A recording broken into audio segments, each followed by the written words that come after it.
y dice: justifica tus límites o tus limitaciones y te quedarás en ellas. Ojo a eso tan bonito. Justifica tus limitaciones y te quedarás en ellas. ¿Cuántos de nosotros, sencillamente, como todos, tenemos dificultades y tenemos ciertas limitaciones? Por supuesto que todos las tenemos. Pero muchas veces nos quedamos en ese quejarnos constantemente por eso y nos olvidamos de agradecer por otras maravillas también que tenemos en nuestra vida. Porque es muy fácil, amigos, es muy sencillo, muy fácil quejarnos. Eso es lo más elemental, ¿sí? Eso es lo más sencillo, quejarnos. Pero agradecer, valorar lo que tenemos sí que es difícil. Hay imposibles, pero son menos de lo que creen los pesimistas y los inconstantes. Dice bellamente Francisco Villegas que muchas veces imposible es sinónimo de no intentado. Ojo, muchas veces imposible es sinónimo de no intentado. Así que hay que creer o crecer en la vida, sobre todo en fe. ¿Y qué significa la fe? Lo expresa bellamente Martin Luther King. La fe no es más que subir el peldaño, así no veas el siguiente escalón de la escalera. Hay que vivir y crecer en fe, en entusiasmo, en perseverancia. Elige derrotar el desaliento con el poder de la confianza. No permitas, amigo, que los derrotistas apaguen el fuego de tu esperanza. Sigue adelante con decisión, con firmeza. No escuches a los profetas del desastre. Escucha a los que luchan todos los días por un mañana mejor. Hoy podemos volar. Pero en su momento alguien dijo: los que piensan en el avión son unos ilusos. Ningún aparato puede sostenerse en el aire por mucho tiempo. Y miren, hoy contamos con aviones hermosos, ¿no? Maravillosos. Miren, hoy vemos películas, aunque el mismo inventor, Augusto Lumière, afirmó por allá en 1885, el cine será considerado durante algún tiempo como una curiosidad científica, pero no tiene fundamento comercial. Hasta él, que lo inventó, se atrevió a decir eso. Y hoy damos gracias por la luz, aunque alguien haya exclamado en 1879, cuando se clausure la exposición de París, nadie más oirá hablar de luz eléctrica. Es decir, para colocar solo ejemplos, ¿a cuántas cosas se les ha dicho en el mundo imposibles? ¿A cuántas cosas se ha dicho que eso no tiene sentido y que no vale la pena? ¿A cuántas cosas se le ha dicho: este fulano está loco? ¿De dónde sale con esas ideas tan raras, tan locas, tan descabelladas? Y vemos cómo, finalmente, la perseverancia, la confianza, la fe, hacen que se desarrolle. Eso en el campo físico, ¿no? Es decir, miren ustedes, cuando se inventó la luz eléctrica, mucha gente decía que eso era una bobada, que para qué. Que ¿quién iba a usar eso? Cuando se iba a inventar el avión, que ya primero que era imposible que volaran, y después que quién se iba a montar en ese aparato si le iba a dar miedo. Y hoy vemos vuelos comerciales, ¿no? A cantidades, bueno, en este momento no por otras circunstancias, pero lo normal del mundo es que las cosas se realicen, se logren. Decía, parafraseando también a Albert Einstein, que aquellos que consideran algo imposible deberían al menos dejar quietos a los que lo están haciendo. Dejarlos libres, dejarlos tranquilos, trabajando en lo que están soñando. Claro, porque normalmente cuando alguien está soñando con algo, hay otros allá diciéndole que eso es imposible, que eso no se puede. ¿Sí? Déjelo tranquilo, déjelo que lo haga hasta que, ¿por qué no? Puede que lo logre. ¿Por qué no? Puede que haya algo ahí bien interesante y bien bonito. bien grande además. Pero no solamente se trata de lo físico, de lo material. También hay un tema de fe, de confianza y de perseverancia en la práctica espiritual. ¿Y qué es lo que pasa justamente con nosotros? Miren, que muchas veces creemos que lo tenemos que lograr ya, o que lo que tenemos que saber todo, y resulta que el camino no es ese. Resulta que cuando empezamos el sendero espiritual, o cualquier sendero espiritual, porque hay muchas formas de espiritualidad, existen dos elementos involucrados en el aprendizaje de esas enseñanzas espirituales. Uno de esos aspectos es el teórico, ¿no? Que es muy interesante. En ese aspecto teórico, lo que hacemos nosotros es satisfacer todas las preguntas de nuestra mente, despejar todas las dudas que tenemos racionalmente hablando. Pero hay otro aspecto que es bastante importante y es el práctico.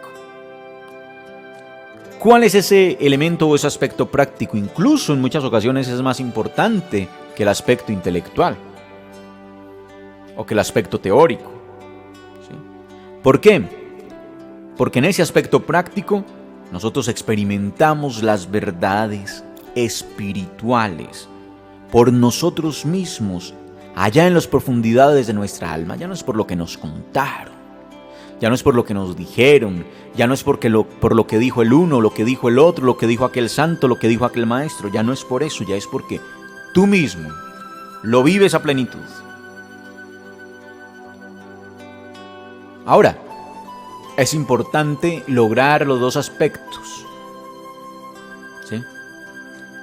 Pero el problema es que debemos enfocar nuestra atención en hacer la práctica real.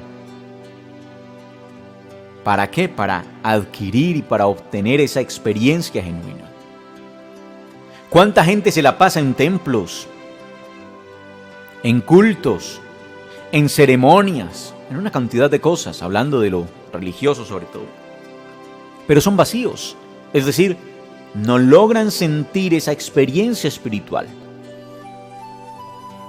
Lo hacen por inercia, lo hacen porque todo el mundo lo ha hecho así, lo hacen por tradición, lo hacen porque mi papá me llevaba, entonces yo también voy.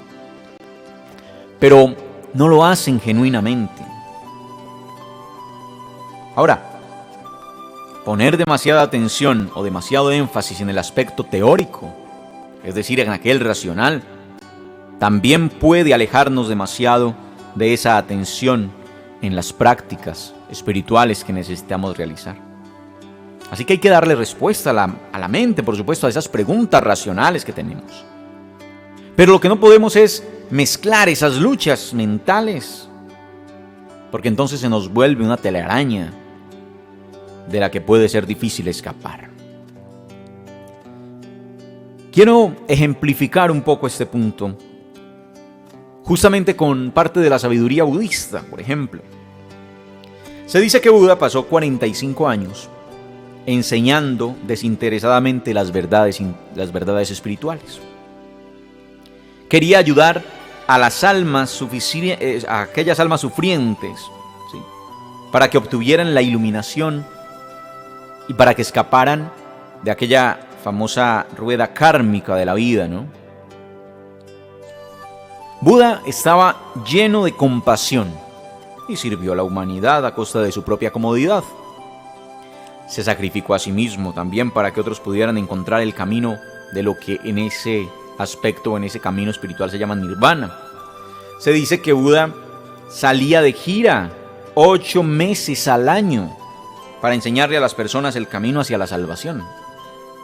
Y la única época en que no estaba de gira era durante la estación de las lluvias, cuando se quedaba en un solo lugar, quietecito.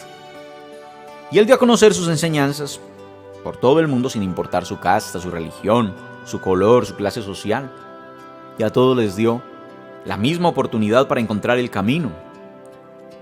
Y un día, un discípulo llamado Malankhyapura quiso una entrevista con el señor Buda. Y este discípulo tenía una mente inquieta y durante sus meditaciones estaba siempre considerando todas las preguntas, ¿no?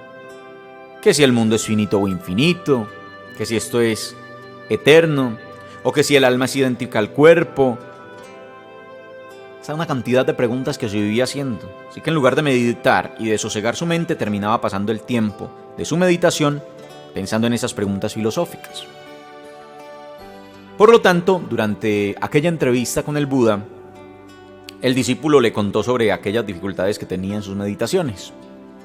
Y el discípulo le dijo: por favor, contesta estas preguntas. Si lo haces, permaneceré en el sendero espiritual. Si no contestas estas preguntas, abandonaré esta sagrada orden. Y el Buda le contestó: ¿alguna vez te pedí que tomaras este sendero y te prometí que contestaría estas discusiones intelectuales? El discípulo contestó tímidamente que no. Buda entonces le explicó cariñosamente: el que se preocupa por estas especulaciones sin sentido, tales como si el mundo es finito o infinito, o si el alma se parece al cuerpo, está quitándole tiempo a sus prácticas espirituales. Esto es como aquel que ha sido herido por una flecha venenosa, y en lugar de dejar que el doctor le trate de sacar el veneno, empieza a decir: no permitiré que cure mi herida mientras no sepa quién me disparó, mientras no sepa qué clase de persona es, si es alto o bajo, qué clase de arco o flecha utilizó, o cuál es su color de piel. La clave es recibir primero el tratamiento. De manera similar, si decimos que no haremos nuestras prácticas espirituales mientras no obtengamos las respuestas a preguntas de la mente sobre si el universo es eterno o no, y otras semejantes, entonces no se puede pasar toda la vida y nunca alcanzaremos la meta espiritual. Y el Buda también lo explicó: enseño lo que es importante saber y no lo que no es importante. Quiero ayudarle a las personas a resolver los problemas del dolor y del sufrimiento en esta vida. Lo que es útil es como llevar una vida espiritual que conduzca a la iluminación. Mire, para ilustrar este punto, un día en el bosque de Simsaka, cerca de Kosambi, Buda estaba sentado también allá con los discípulos, y Buda recogió unas pocas hojas y le preguntó a los discípulos: denme su opinión, ¿cuáles son más? ¿Las pocas hojas que tengo en mi mano o las hojas que están en el bosque a nuestro alrededor? Y los discípulos le dijeron entonces: tienes muy pocas hojas en tu mano, mientras que hay muchas en el bosque. Entonces el Buda le dijo lo mismo: lo mismo sucede con mis enseñanzas. De todo lo que sé, solo les he dicho un poco. Lo que no les he dicho es mucho más, como las hojas del bosque. ¿Por qué no les he dicho todo lo que sé? La razón es que no toda esa información es útil. La información que no los conducirá a la iluminación, esa no se las he dicho. Solo les he dicho la que necesitan saber para obtener la experiencia espiritual y encontrar la salvación. Entonces, al pensar un poco en nuestras vidas, muchos nos involucramos en discusiones intelectuales, pero llega el punto en que vemos que la mente nunca termina la discusión. Tenemos que discriminar cuáles preguntas nos van a ayudar en ese camino espiritual y cuáles no. Porque hay muchas que solamente sirven para satisfacer nuestra curiosidad intelectual. Y en todas las religiones del mundo, en todas, existen miles de páginas escritas sobre el aspecto teórico del misticismo, ¿sí? O de la santidad, o de la iluminación, ¿sí? Y si nosotros nos pusiéramos a leer todas esas páginas, probablemente nunca las terminaríamos. Así de sencillo. Se haría cortísima la vida para leerlas todas. Las personas que están sumidas en el aspecto teórico de la religión, que son muchas, que se están equivocando además, pueden pasar años debatiendo lo uno, lo otro, lo teológico allí, cantidad de cosas. Y nunca van a encontrar una solución definitiva a todas sus preguntas intelectuales, sus disertaciones intelectuales. Así que, siendo la vida tan corta, ¿qué tenemos que hacer? Mejor pasarlo en nuestras prácticas espirituales. ¿Para qué? Para poder elevarnos un poco, para poder encontrarnos con nuestra propia alma. No estemos por ahí desperdiciando la vida. Miren, yo siempre he comparado eso con lo que hablábamos al principio. Yo no me quiero imaginar a Thomas Alva Edison, a Nikola Tesla, a estos hermanos que inventaron el avión, toda esa gente, ¿no? Que es muy interesante. No me la quiero imaginar a toda hora debatiendo, discutiendo o analizando, es decir, la parte intelectual de lo que, ¿sí? O el aspecto teórico de lo que ellos pretendían hacer. Claro, esa es la primera parte y es muy importante. Me los imagino haciendo ciertos cálculos, ciertas vainas. Pero la parte más importante era cuando ellos iban a la práctica, cuando ellos iban a los ensayos, ¿no? Cuántos fracasos del uno y del otro, cuántas caídas. Por ejemplo, cuando se estaba inventando el aeroplano, cuántas caídas. ¿Cuántas quebradas de pie y de mano tuvieron estos hermanos para poder inventar el avión? Es decir, ¿cuántos fracasos finalmente, si lo quisiéramos llamar de esa manera? ¿Cuántas caídas, cuántos errores, cuántas fallas? Se dice que Thomas Alva Edison tuvo que hacer alrededor de 1000 intentos, de 1000 ensayos antes de que una bombilla le alumbrara. Entonces, a veces intentamos una vez, fallamos y no lo volvemos a intentar. ¿Cuál es el miedo? Vuelva, inténtelo, vuelva y hágale, vuelva y busque. Eso, reitero, tanto en el aspecto de la vida material, temporal, como de la vida espiritual. Dejemos de perder el tiempo en las cosas intelectuales. Dejemos de perder el tiempo en tratar de encontrarle respuestas racionales a todo. Dejemos de pasar el tiempo simplemente haciendo esas otras cosas, ¿no? Y más bien, vamos a la práctica. Bien dicen algunas frases que es más importante lo que haces que lo que dices que va a hacer. Habla más por ti la acción que tus palabras.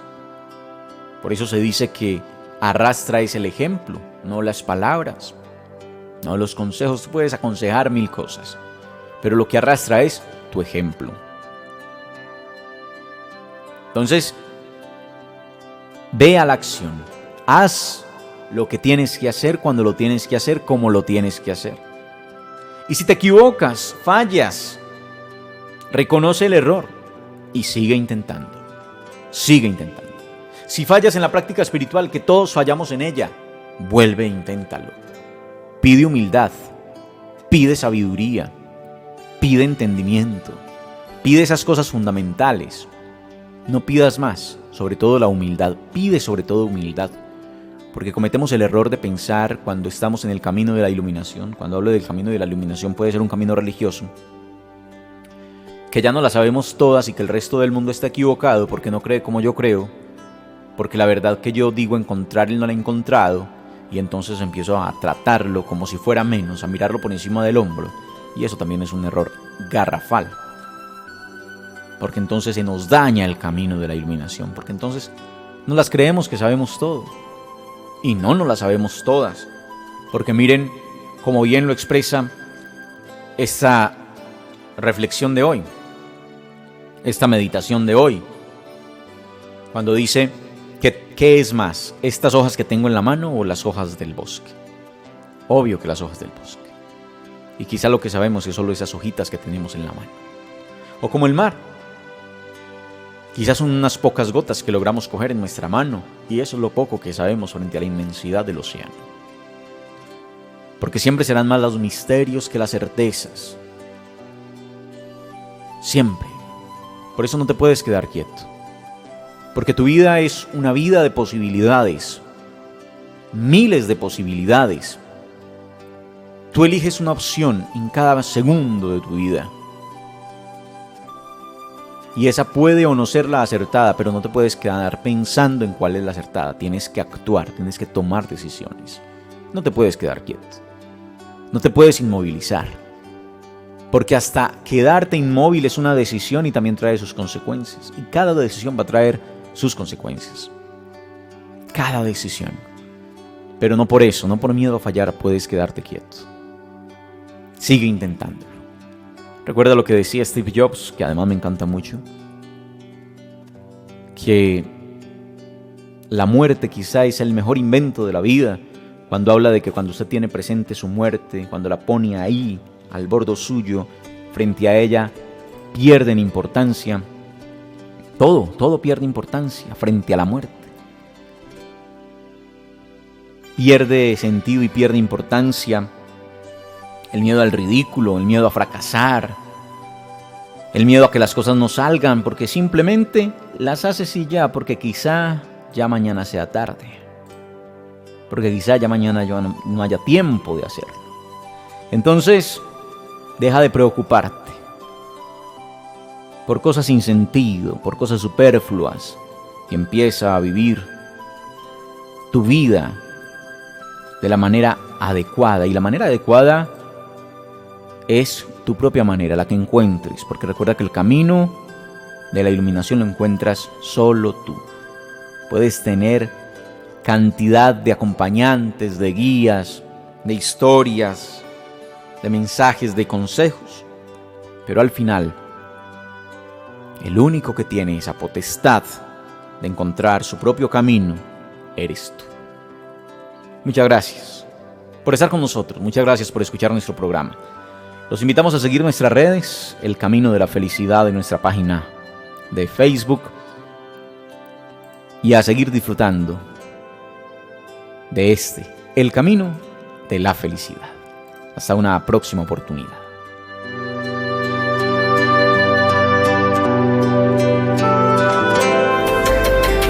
Asociación Comunitaria para la Promoción Cultural de Cocorná. Ahora también somos patrimonio. Somos patrimonio radial. Somos patrimonio radial. Somos patrimonio cultural. Somos patrimonio ambiental. Somos patrimonio comunitario. Somos patrimonio. Somos patrimonio. Estas son las cascadas que exaltan la belleza y pujanza de nuestro pueblo. Cascada Cabellera de Venus.